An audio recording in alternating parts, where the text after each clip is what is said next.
we will demonstrate how to allow entering times directly from a pivot table. In this example, we can see a time entry in table form, which allows you to demonstrate time entry by date, by time spent, associated with the project and by the person in the team.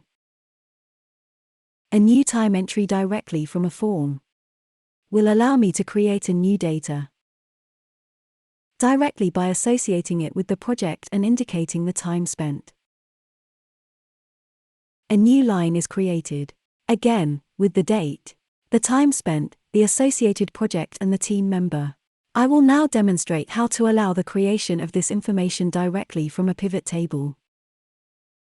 To do this, I will create a new view that I will call Pivot View.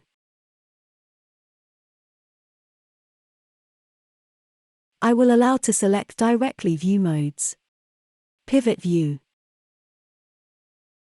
and directly configure the elements of my table by the projects, the dates, and the time spent. Here I see all my projects in a table, with each of the dates allowing me to have the synthesis of my elements. In this case, I cannot enter data because my data is not editable. To allow this, I just have to go back to it, to make it editable, the data in my table, and thus update my information.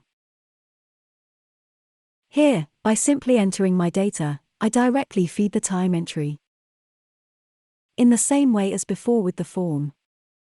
If I go back to my default view, I can see here the creation of my new time entries that were well associated directly with my project.